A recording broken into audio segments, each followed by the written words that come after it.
ang pagpapala ng Diyos, di ko kayang bawiin. Sa Israel ay wala akong makitang kasawian. Sa kanila ay wala ring kapahamakan.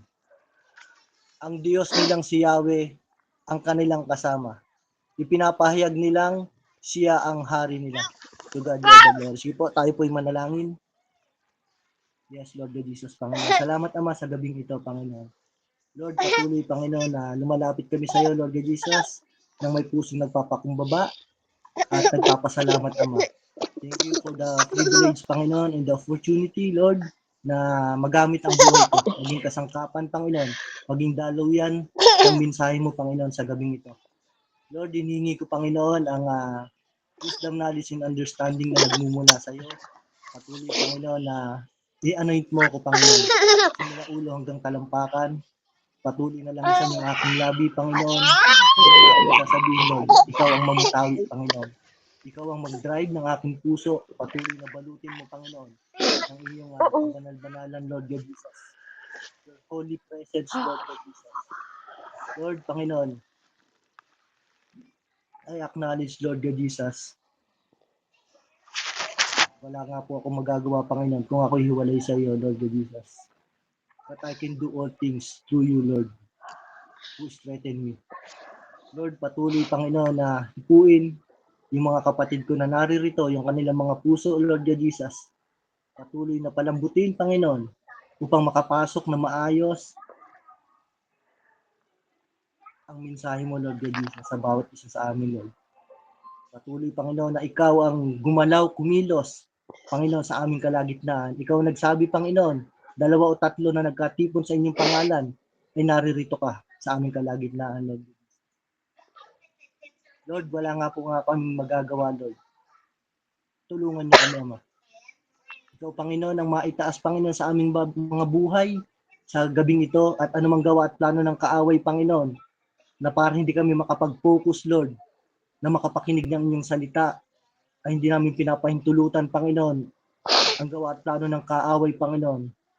Yung Espiritu, Panginoon, ng kawalan ng interes ng pakikinig ng inyong salita ay hindi namin pinapahintulutan in the mighty name of Jesus, Lord. Anumang Espiritu, Panginoon, na galing sa kaaway, Panginoon, na gusto, Panginoon, guluhin, wasakin, Panginoon, ang mensahe na ibibigay niyo, Lord, tanggalin ng Espiritu, Panginoon, ang lahat ng hindi galing sa iyo, sa kaibabawan man, sa himpapawid man, Panginoon, sa kailaliman man, in the mighty name of Jesus, Lord. I declare, Panginoon, ang katagumpayan, Lord, na ikaw, Panginoon, ang matataas. Patuloy na, Panginoon, na ikaw magliwanag sa aking buhay. Gamitin niyo lang ako, Ama, sa gabing ito. Salamat, Ama. In Jesus' name, amen and amen. Praise God po. At tayo po ay magpatuloy. Yung teksto po natin ay bilang 23:19 to 21. Ano po? Bigyan ko lang po kayo ng background regarding dito po sa ating topic. Ito po ay tungkol po kay Balaam at kay Balak. Si Balak po ay isang hari. Hari po siya ng Moab. At si Balaam naman po ay isang manghula o propeta na mula po sa lugar ng Peor. Pero hindi po siya isang Israelita, no? Si Balaam. Pero siya po ay sinasamahan ng Panginoon, Naririnig po niya yung boses ng Panginoon. Yung kanyang puso po ay nahila po ng kaaway sa tagpo na ito. Bagamat nakakausap niya yung Panginoon, pero nagkaroon din po siya ng isang hindi pagkakaano sa Panginoon, pagkakaroon ng tiwala sa ating Panginoon. Medyo nawala po yung kanyang tiwala sa ating Panginoon. At ang ito po, yung si Balaam po, yan. Sa bilang 23 po, si Balaam ay inupahan ni Balaam upang sumpain po yung Israel. Ngunit sa halip na sumpa, pagpapala po ang lumalabas kay Balaam. sapagkat ito po yung inutos sa kanya ng Panginoon kay Balaam. Kahit na kinuha siya ni Balak para sumpain yung Israel, ay nanaig pa rin po yung kapangyarihan ng ating Panginoon na yung ano po yung sinabi ng ating Panginoon ay yun po ang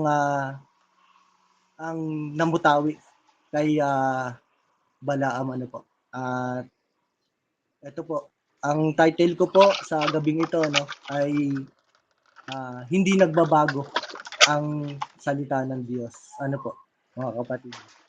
To God be all the glory.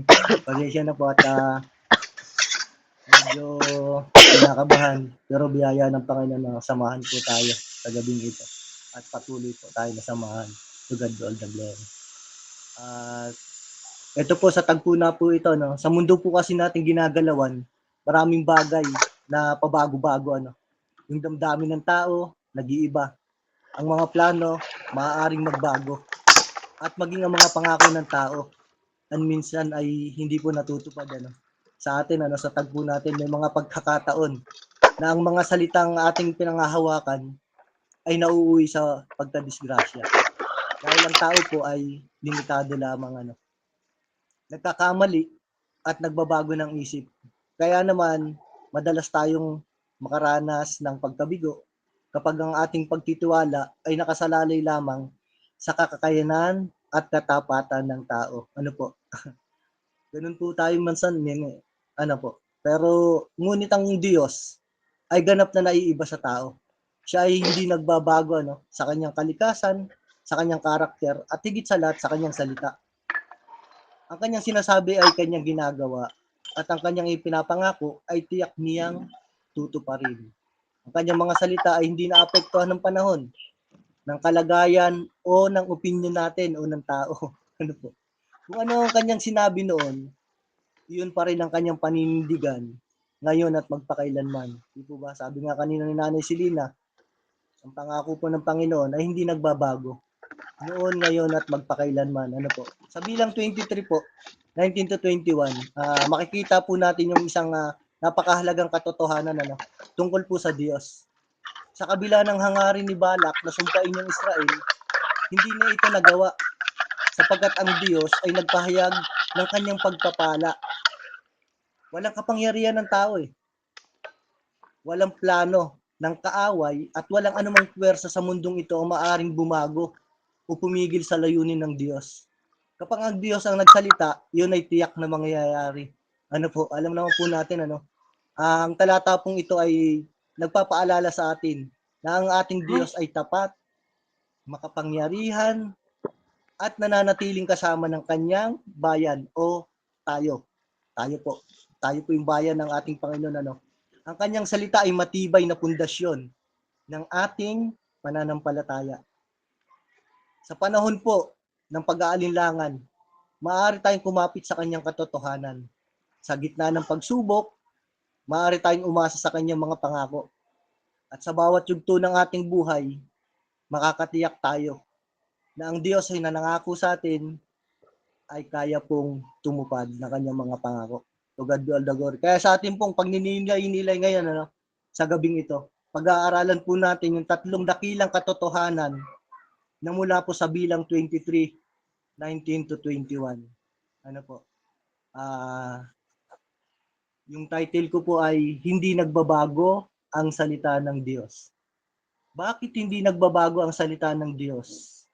Unang puntos ko po, ang Diyos ay hindi nagsisinungaling. To God be all the glory. Ulitin ko po, bakit hindi nagbabago ang salita ng Diyos? Ang Diyos po ay hindi nagsisinungaling. Sinabi po sa ating teksto sa bilang 23:19, ang Diyos ay di sinungaling na tulad ng tao. Ano mang sabihin niya ay kanyang gagawin. Mangako man siya ay ito'y kanyang tutuparin. Dito po sa tagpo ni Balak pinapakita po rito na ang salita ng Diyos ay tiyak at magpakailanman. Sa tagpo nito ni Balaam at saka ni Balak Si Balaam po ay ah, pinuntahan po ng mga tauhan ni Balak dahil inutos po ni Balak na hikayatin, kunin at para po sumpain yung mga Israelita. Pero sinabi po ng Panginoon, isa lang po yung sinabi ng Panginoon sa bilang 22 verse 12 basahin ko lang po. Sinabi ng Diyos kay Balaam, hindi ka dapat sumama sa mga taong yan. Huwag mong sumpain ang mga taong tinutukoy nila sapagkat pinagpala ko ang mga iyon. Sa bilang 22:12 po, ipinakita na po ng Panginoon na yung sinabi po niya, naka-stand firm po siya sa sinabi niya na yon, na ang Israel po ay kanyang pinagpala at hindi na po yun kayang baliin Pero si Balaam po nagtry para po tayo di po ba? Si Balaam nagtry siya na sumama siya.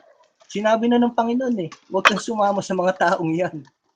Pero sinubukan pa rin niya. Parang tayo po yan. Po? Sumubok pa rin siya na sumama. Pero inalaw siya ng Panginoon.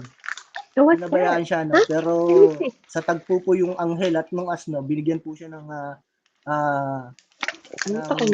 disiplina ng Panginoon sa tagpo na yan. Pero hindi po tayo doon sa tagpo na yun. Lalagpasan po natin. Doon po tayo sa tagpo natin na nandun na po si Balaam, sinalubong po siya ni Balak.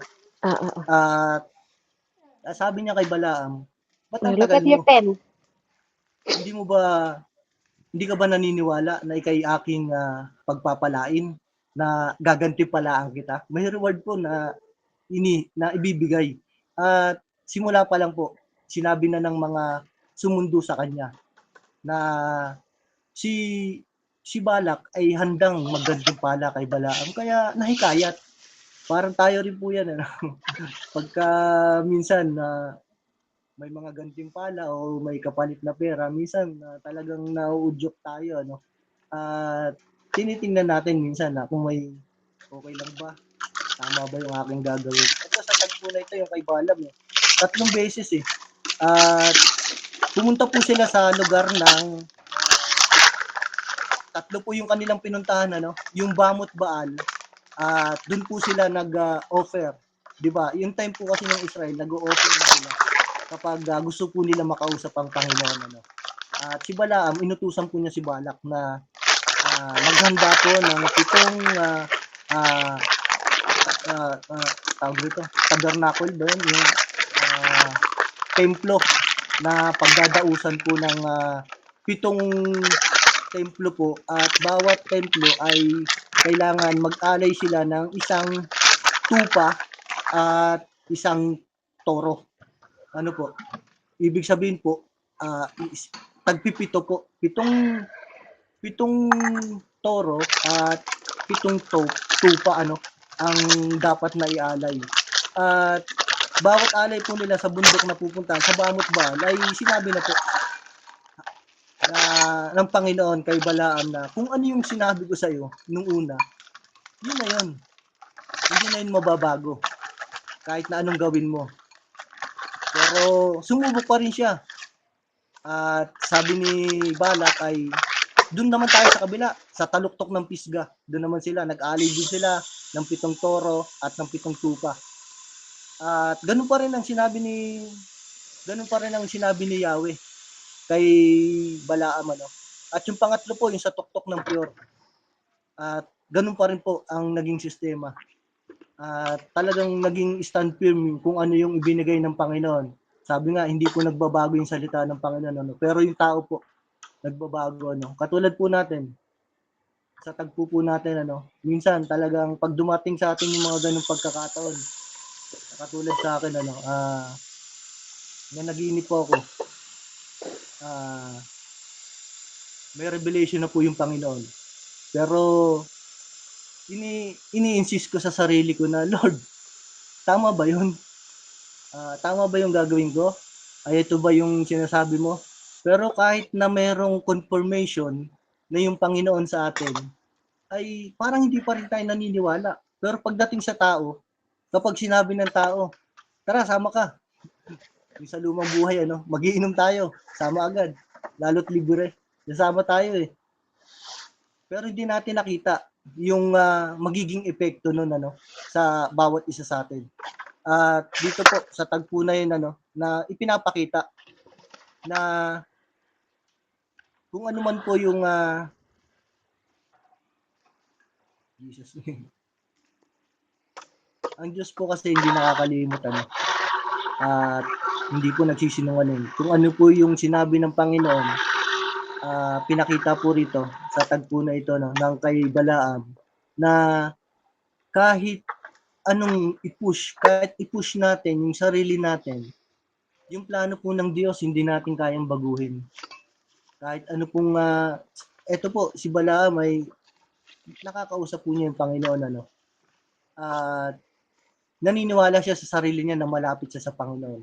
Pero nandun pa rin po yung wala pa rin yung dependency niya sa Panginoon, ano. At talagang pinagpilitan niya sa sarili niya na baka mabago yung isip ng Panginoon, ano.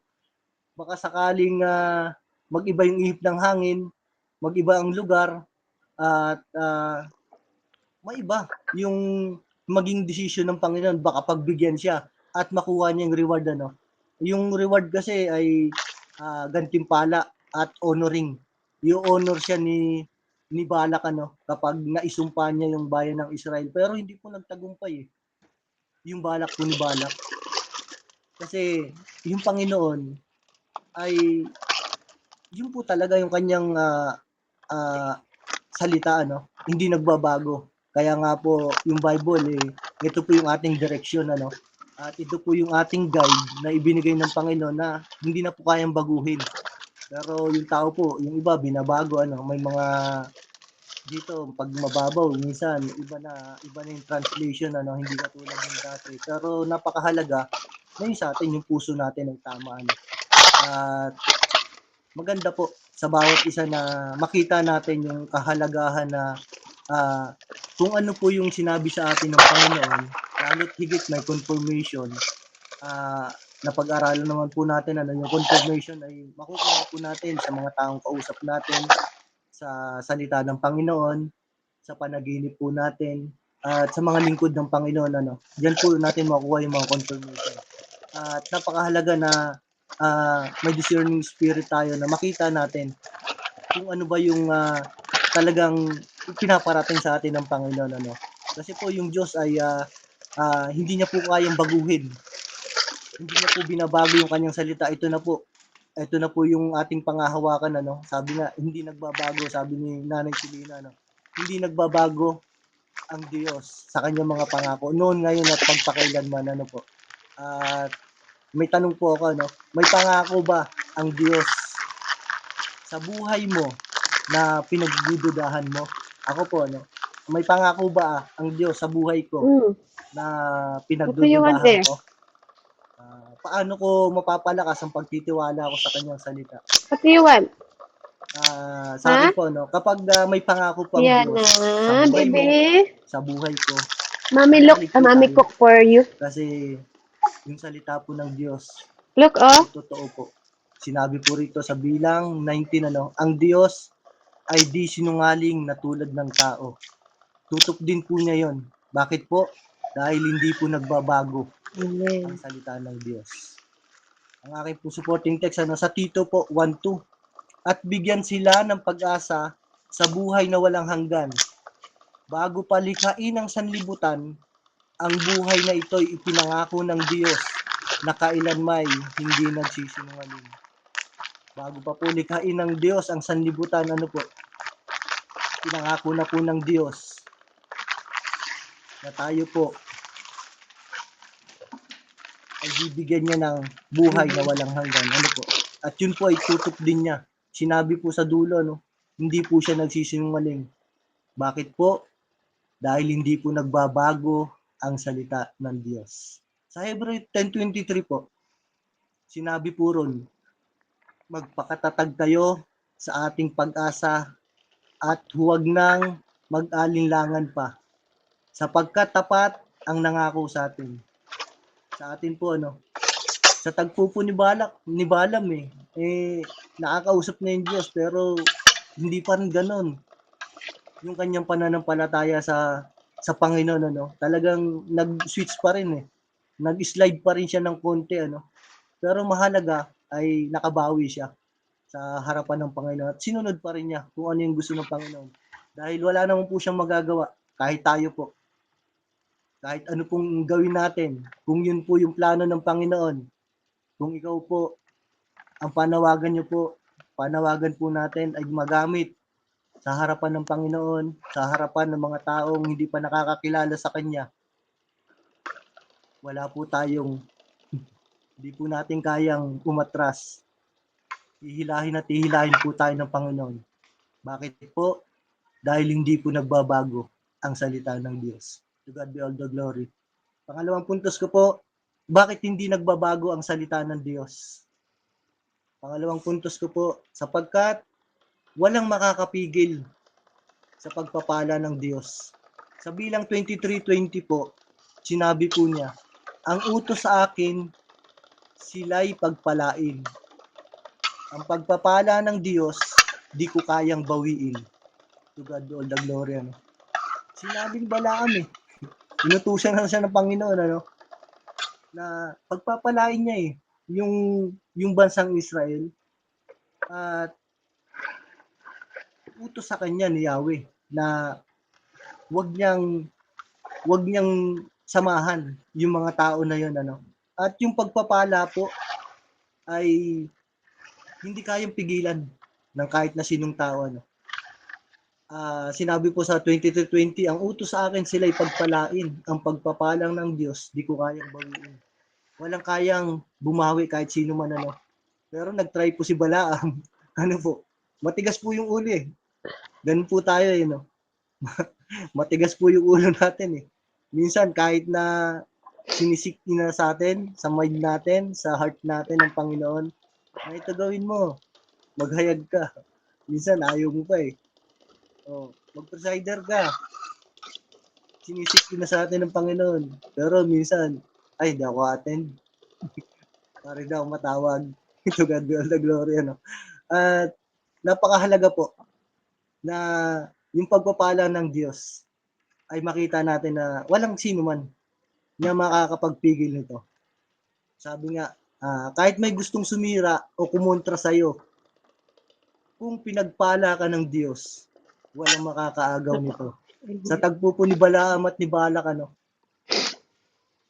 talagang kumontra si Balak. Kasi syempre, kaharian niya yung mawawala Yun ang sasakupin Kaya talagang gagawa siya ng paraan at ginamit niya si Balaam. Ang problema, nagpagamit naman po si Balaam. Minsan, ganun po tayo, na akala natin, okay, na tatawagin tayo ng kaibigan natin. Samahan mo ko. Gusto kong gantihan yung tao na ito. Minsan, sumusunod pa tayo sa kaibigan natin kahit na alam nating mali.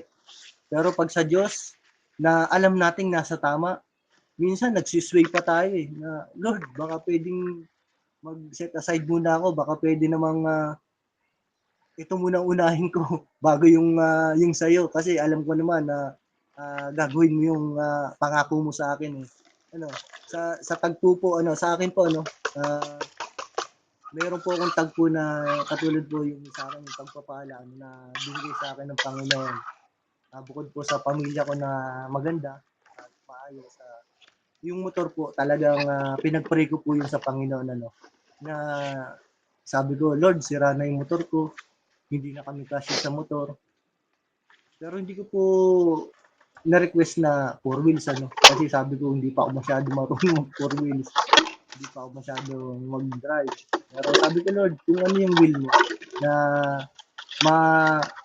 makukonsume ko yung pamilya ko na maisasama ko sa church nang kumpleto kami. Sabi ko, Lord, kulang yung budget namin Alam niyo po yung ginawa ng Panginoon noong Hey, nakarang taon at stop pinatotoo ko screaming. na po yan sa inyo, ano, What's that? na marami po talagang pumipigil. What is that? Sabi nga, talagang nandun yung pagpipigil ng kaaway. Gagamit at gamit siya ng tao. At yung mga ginamit pa niyang tao, yung mga mahal ko pa sa buhay, ano, yung nanay ko, yung asawa ng kuya ko, at hindi ko po para sabihin na masama yung mga tao na yun, ano, sa harapan niyo. Mahal ko po yung mga yun. At talagang nangyari lang po yun. Pero ngayon, ayos naman lang po kami. Papahagingan ko lang po yung kwento na yun na talagang nakita ko po yung pagpapala ng Diyos ay hindi kayang pigilan ng kahit na sino. Ano. Yung nanay ko po, sabi sa akin, sige, bibigyan kita ng pang-down. Binigyan ako ng pang-down ano, December. At may pang-down na po ako. At aprobado na po. Kukunin ko na lamang po yung motor. Ano. At pero nag-aalangan po ako. Sabi ko, bakit kaya? Lord, alam ko, bigay mo sa akin ito. Sabi ko, na talaga nagpray ako sa Panginoon. Ano? Sabi ko, Lord, alam ko, bigay mo ito sa akin. Bakit parang nag-aalinlangan yung puso ko? Pag ganun pala, parang kasama pa rin pala po yun sa conviction. Na talagang grabe yung ginawa ng Panginoon. Ano? Yung time na yun. At kukunin ko na lang. Sabi ko, pwede bang bukas ko na kunin kasi gabi na? Ayun po, sabi sa akin nung nung pagkababa ko po ng cellphone, tumawag yung kuya ko. Sabi sa akin, "Sir, kumukuha ka ba ng motor?" Ayun, kasi binigyan ako ni nanay ng pang-down. What is Kaya lang, it? sabi ko, medyo problema kasi malaki Why? yung My monthly. goodness. Nasa 3.8. Sabi ko, medyo mabigat tol. Hirap kami, I sabi thought ko. something happened. Mahihirapan kami. Alam ko namang Just let ipoprovide ng Panginoon. just let her. Pero I'm sabi cooking ko, breakfast. alam ko, medyo magigipit kami. Alam mo, grabe yung sinabi sa akin ng kuya ko at ginamit siya talaga ng Panginoon. Sabi niya sa akin, kunin mo na yung motor ko, bumili na ako ng bagong motor. Grabe yung, talagang napaluha ako sa Panginoon. Alam ko na ayaw nung asawa niya, na ibigay sa akin yung motor. Nung una pa lang kasi sabi ko na, nung una pa, hindi pa humingi sa nanay ko. Sabi ko, tol, magpalit ka na ng motor. Bakit naman? Bago pa yung motor ko, sabi sa akin. Sira na kasi yung motor ko. Magpalit ka na ng bago. Para sa akin na yung motor mo.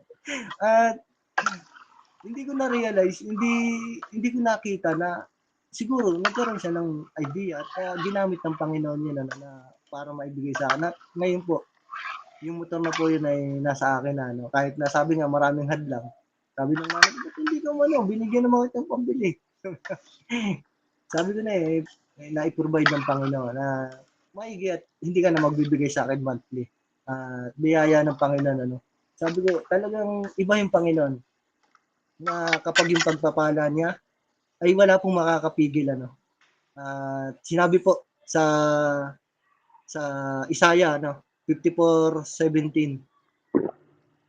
Ngunit mula ngayon, wala nang sandatang gagamitin laban sa iyo at masasagot mo ang anumang ibibintang sa iyo. Ang mga lingkod ko'y aking ipagtatanggol at sila'y bibigyan ng pagtatagumpay. Ito ang sinabi ni Yahweh. Grabe po, pinakita po ng Panginoon na wala pong kayang humarang kahit na sino. Kahit na si Balaam na malapit po at nakakausap ng Panginoon ay hindi po napagbigyan ng Panginoon. Bakit po? Dahil yung layunin po ng Panginoon, hindi layunin ni Balaam. Yung layunin ni Balaam, may sariling interes. Minsan tayo po ganun, Yung interes po natin ang iniisip natin, hindi po yung interes ng Panginoon. Minsan, pagkapabor sa atin, sinasabi lang natin sa sarili natin, ay, favor ito ng Panginoon. Provision ito ng Panginoon.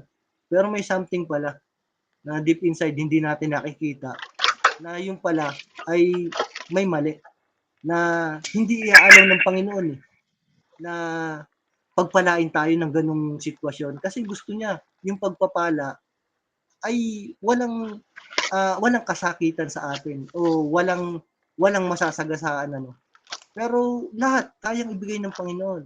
Ang pagpapala kasi talaga lahat naman galing sa Panginoon, di po ba? Lahat ng nakikita natin sa mundong ito, ang pagpapala na yon ay galing sa Panginoon. At to God be all the glory. Sinabi rin po sa Roma 8:31 kung ang Diyos ay panig sa atin, sino ang makakalaban sa atin? Di po ba? Kung nasa atin ang Panginoon, panig natin ng Panginoon. Dito, sa tagpo ni Balaam at Balak alam ni Balaam na panig niya ang Panginoon. Pero umislide siya ng konti. Tiningnan niya yung matatanggap niya kay Balak. Minsan sa tagpo natin, ganun din tayo. Na alam natin, nasa atin ang Panginoon. Pero minsan, nag-switch tayo o nag-step side tayo na pag may makukuha tayo, may mapapakinabangan tayo, ay dun tayo, nag-go. Pero hindi natin napapansin na namamali na pala yung landas natin. Hindi na pala yung pagpapala. At yun ay pagpapalang panandalian man, pero siguradong may pagpapalo sa huli. Pero yung pagpapala ng gagaling sa Diyos na hindi kayang pigilan, ay pagpapala po na hindi magmamaliw. Bakit po? Dahil hindi po nagbabago ang salita ng Diyos. Hindi po nagbabago. May tanong po ako sa pangalawa natin. Natatakot ba ako o kayo sa oposisyon ng ibang tao? Naniniwala ba kayo o ako mas makapangyarihan ang pagpapala ng Diyos kaysa sa mga laban sa atin? Natatakot ba tayo sa sasabihin ng ibang tao? O mas dapat nating katakutan yung gagawin sa atin ng Diyos?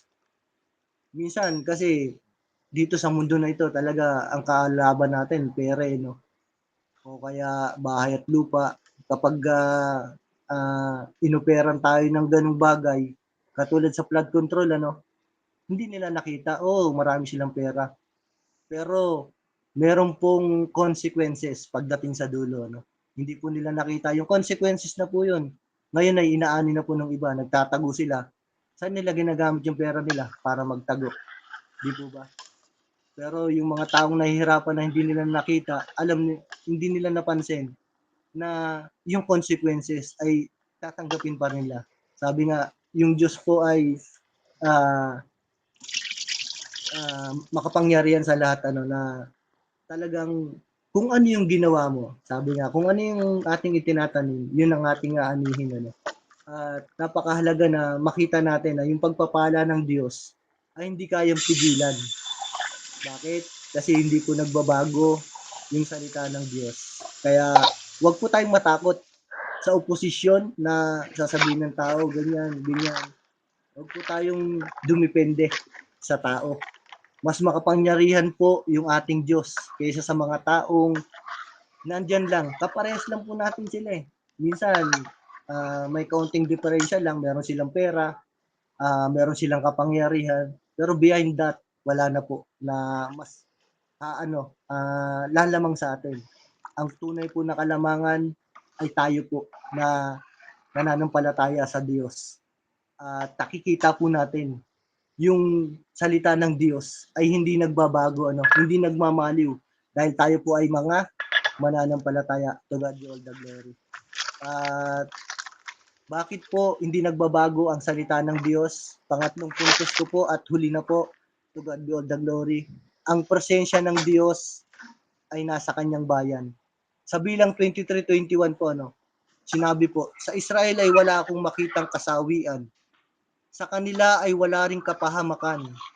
Ang Diyos nilang si Yahweh ang kanilang kasama. Ipinapahayag nilang siya ang hari nila. Ang Panginoon Diyos po ay sumasa kanya. Sinabi po sa Mateo 28:20. Turuan ninyo silang sumunod sa lahat ng iniutos ko sa inyo. Tandaan ninyo, ako'y laging kasama ninyo hanggang sa katapusan ng panahon. To God be all the glory. Sinamahan po si Balaam at yung mga Israelita. Nandun po yung presensya ng Diyos. Bakit po? Dahil yun po yung pangako ng Diyos kay Abraham na pararamihin po niya ang bayang Israel. At tinupad po ng Panginoon yung kanyang pangako na sasamahan niya ang buong Israel para sa lupang pangako Bakit po? Kasi hindi po nagbabago yung salita ng Diyos Hindi po nagmamaliw. Kahit noon pa man hanggang ngayon po na sa atin ay hindi po nagbabago. At yung presensya po ng Diyos, lahat po tayo nasa atin po.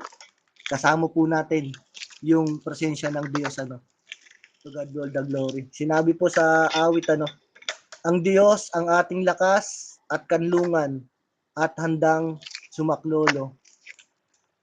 The God is our refuge and our strength, the very present help in times of trouble.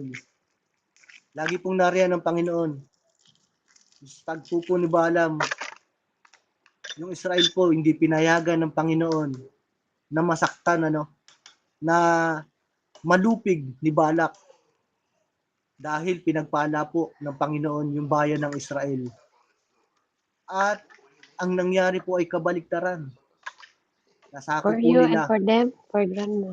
ang kaharian ni Balak ang buong kaharian ni But Balak. look, Bakit po? um, Dahil kasama po huh? ng Israel yung Then presensya don't po eat the hot dog. It's only ng 3 pieces Diyos. I put there. Dahil yun po yung pangako niya. Huh? That's from Hindi their po fridge. nagmamaliw hindi And I put nagbabago. more Sabi vegetable nga, here, hindi look. po nagbabago yung salita ng Diyos. Kahit ano pong gawin natin, kahit Huh? ano pong Daddy? balibaliktad natin, isa lang po ang nakasaad sa ating Biblia At ito po yung ating pangahawakan. Then don't Ito eat po the yung hot ating dog. Just eat daladala. the Ito po soup yung ating only. guide na ibinigay po sa atin ng Panginoon para makita po natin na simula noon, ngayon, at magpakailanman, yung hindi pa po natin mararanasan, nandun po. Yun pa rin Yana, po oh. yung pangako ng Nana. Diyos na hindi po nagbabago Sisi. yung kanyang mga salita. Ang isang taong pong dumadaan sa problema pero nananatiling matatag dahil alam niyang hindi siya nag-iisa. Kasama po niya ang Diyos. Kasama po natin ang Diyos. To God be all the glory. Sa gitna po ng pagsubok, may tanong po ako. Yung tanong ko po ay, nararamdaman ko ba ang presensya ng Diyos sa buhay ko? Kayo po, tanong niyo po yung sarili niyo.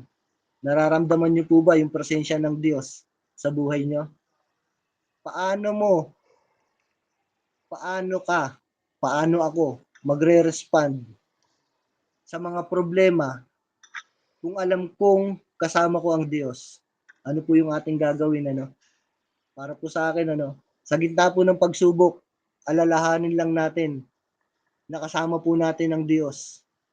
At kapag po kasama po natin ang Diyos, alam po natin yung kanyang mga pangako hindi po nagbabago yung salita ng Diyos. Kaya dapat po lumapit lang tayo sa Kanya sa pamamagitan po ng ating pananalangin, lalo tigit sa panahon ng problema magkaroon ng kapayapaan at lakas dahil sa Kanyang presensya. To God be all the glory. At yun lamang po, at sana po ay may natutunan kayo. At bilang conclusion po sa akin pong mensahe sa bilang 23:19 to 21, ang conclusion ko po ay ang salita ng Diyos ay hindi po nagbabago. Ang hawakan po natin ito mga kapatid, na yung noon, ngayon at magpakailanman na pangako sa atin ng Panginoon, hindi na po magbabago yun. Kaya kung ano po yung napanghawakan natin, ano yung ibinigay sa atin ng Panginoon, hindi na po magbabago yun. Tayo po ay may kaligtasan na, tayo po ay mahal ng Diyos. Ano po? Ang salita ng Diyos ay hindi nagbabago. Ito ay totoo, makapangyarihan, at buhay. Ano po? Kaya magtiwala po tayo sa kanyang pangako.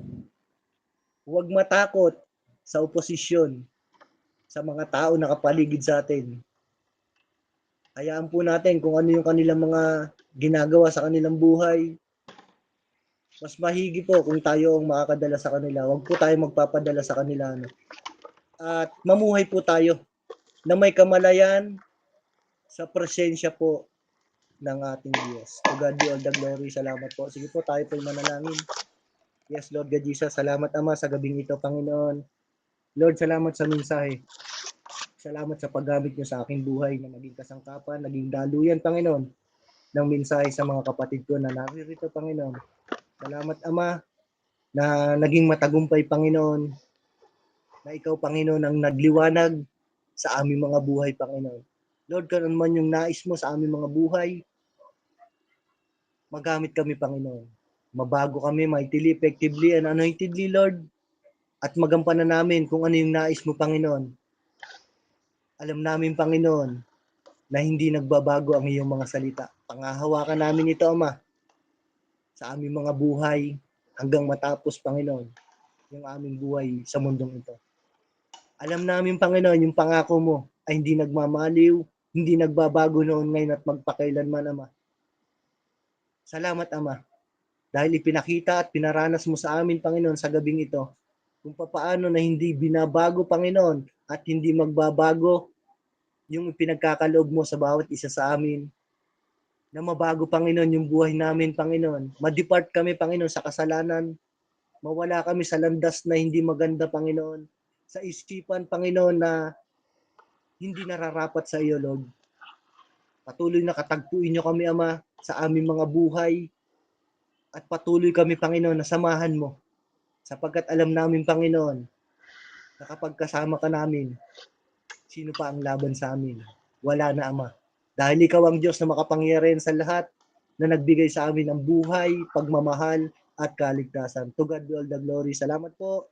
At binibigay ko sa iyo, Ama, ang pinakamataas na papuri. Ikaw ang minamagnify ko sa aking buhay, sa aking buong pamilya, sa aking mga kapatiran na naririto sa buong platform, Panginoon. Lahat ng pastor at pastora, Panginoon, sa lahat ng mga kapatid ko na hindi pa, Panginoon, nakapakinig ng iyong mga salita, Lord. Iugnay mo sila, Panginoon, na makaranas na yung puso nila, Panginoon, ipatuloy na makapakinig ng iyong mga salita at yung mga pangako ng iyong mga salita, Panginoon, na hindi nagmamaliw ay patuloy na panghawakan ng aming mga buhay. Salamat, Ama.